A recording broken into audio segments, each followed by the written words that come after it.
Slaughtering a billion-dollar innovation takes exactly 3 minutes of automated code. This corporate purge spans 25 years across 273 abandoned products within a shallow technological grave. But what if these digital executions were actually calculated sacrifice? Engineers in Mountain View receive termination notices mere seconds before their life's work transforms into a... We are stepping inside the graveyard of the world's biggest betrayer to uncover how they built an empire on broken promises. On April 2nd, 2024, Google Podcasts, a service with over 500 million downloads, was scrubbed from existence, forcing millions of users into a digital migration they never asked for. This wasn't an isolated failure. It was a scheduled execution.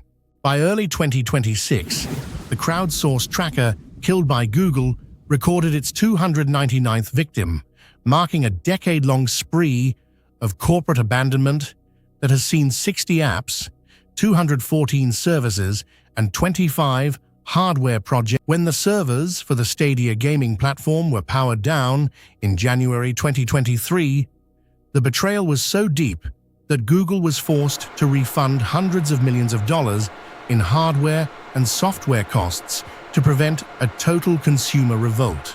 From the sudden obsolescence of Nest Secure on April 8, 2024, to the complete erasure of Jamboard data, the message remains the same. Nothing you love is safe. The Google graveyard is no longer just a tech enthusiast meme. It is a clinical warning that in Silicon Valley, innovation is usually just a precursor to a midnight deletion. Every product you rely on right now, from your smart home sensors to your collaborative workspace, is currently being sized for a coffin by the very people who convinced you to trust them with your data and your daily life. The death warrant has already been signed. Before the screens went dark and the servers were wiped, there was a covenant made in a rented garage in Menlo Park. To understand why your favorite app is currently on death row, you have to go back to 1995, to the Sun. Larry Page and Sergey Brin weren't just building a search engine. They were architecting a new world order predicated on a radical, almost reckless degree of intellectual freedom. This was the Garage Covenant, a pact that innovation should never be shackled by bureaucracy. This philosophy birthed the legendary 20% time policy, a mandate that encouraged Google engineers to spend 1 day a week on side projects that had nothing to do with their core jobs. For a decade, this was the holy grail of Silicon Valley. It felt like a dream team of geniuses playing in a billion-dollar sandbox. This policy didn't just produce curiosities. It engineered the very fabric of our digital lives, spawning Gmail, Google News, and AdSense. But as the venture capital poured in and the valuation hit the stratosphere, the dream began to warp. The 20% rule created a culture of constant creation without a corresponding culture of upkeep. In the eyes of the founders, Google was an ecosystem of moonshots, ideas so ambitious they justified their own existence simply by being launched. But the Stanford Digital Library Project, which gave birth to the PageRank algorithm, was built on a foundation of academic experimentation, not consumer reliability. The covenant was simple: build it, launch it, and if it doesn't change the world in 1,000 days, let it burn. This created a Darwinian laboratory where the person sitting in the next cubicle wasn't your colleague. They were your competitor for server space and executive attention. The garage days were fueled by a belief that more is always better, but they ignored a fundamental law of physics. Every new structure requires a foundation to support it. As the company scaled into a global hegemon, the 20% time projects started to pile up like uncollected debt. The very freedom that made Google the most desirable employer on the planet was secretly building. They were so focused on the next billion-dollar line of code that they forgot to check. This wasn't an accident of growth. It was a deliberate choice. encoded into the company's DNA from the very first night in Susan Wojcicki's garage. They didn't want to build a utility. They wanted to build a god, and gods do not concern themselves with the maintenance of old miracles. What started as a dream of infinite creation was slowly becoming a nightmare of planned obsolescence, setting the stage for a betrayal that would eventually cost users their data, their hardware, and their trust. Inside the glass-walled corridors of Mountain View, a silent war was being waged, not against external competitors like Apple or Microsoft, but against the very products Google had just spent millions to launch. This is the promotion paradox, a systemic flaw in the corporate ladder that turned innovation into a vanity project. At Google, the path to a high six-figure salary and the coveted L6 or L7 status isn't paved with maintenance. It's paved with expansion.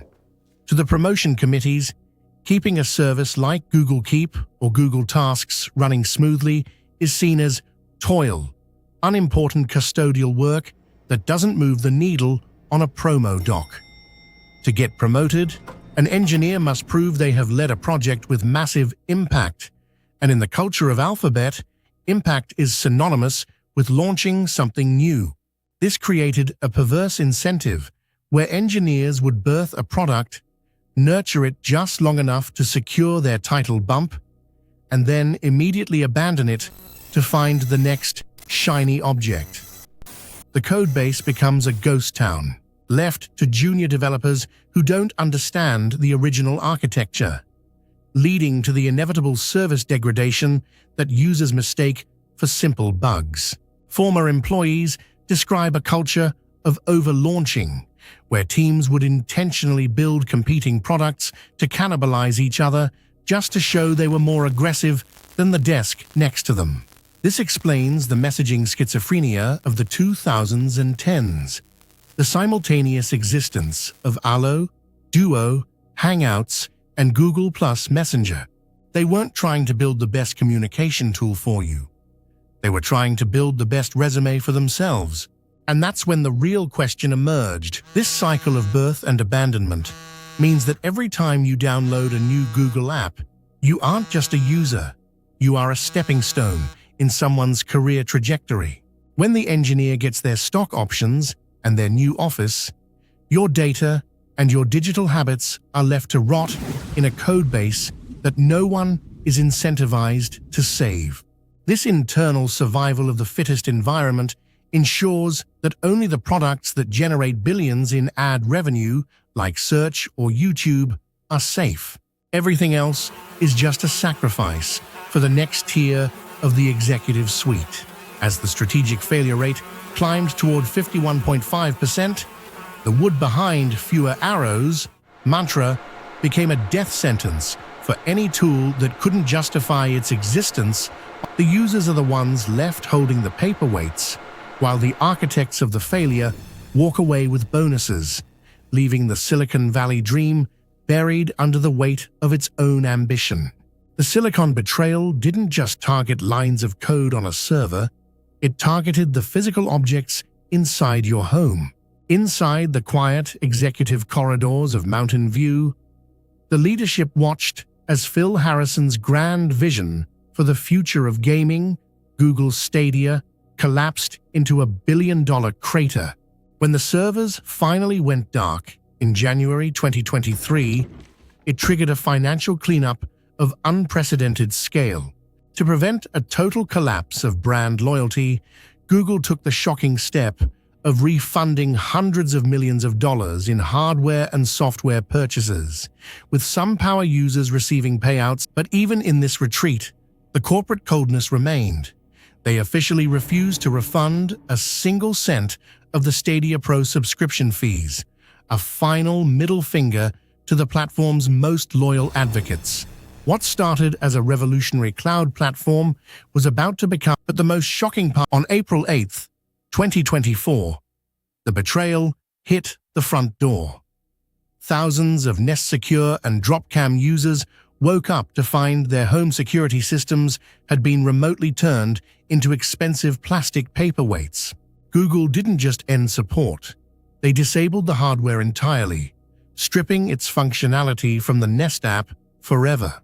To mitigate the impending PR firestorm and potential lawsuits, eligible users were offered a $485 ADT replacement system or a $200 store credit, a transactional bandage for the broken promise of a secure home.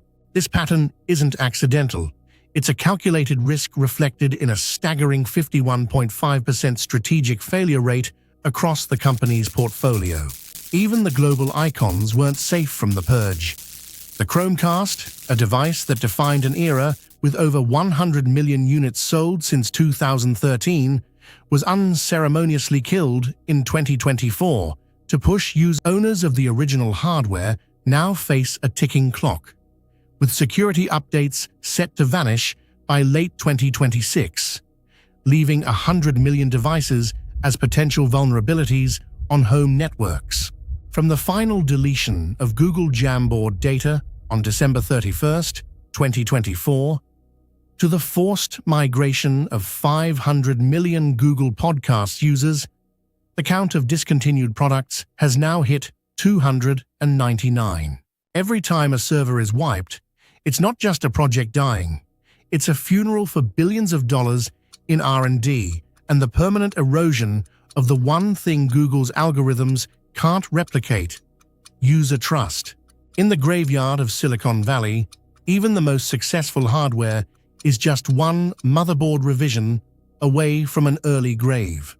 The boardrooms in Mountain View have grown quiet, but the air is thick with a new kind of surgical ruthlessness. Sundar Pichai, the man charged with steering the behemoth through the eye of the AI storm, has signaled a definitive shift. The era of more wood behind fewer arrows is no longer just a corporate mantra. It is a cold survival strategy. In this new Silicon Valley landscape, if a product is not fueling the core of Gemini or the massive infrastructure of Google Cloud, it is viewed as a liability. This is the Silicon verdict. The heartless transition from Google Podcasts to YouTube Music was not an accident. It was a consolidation of power.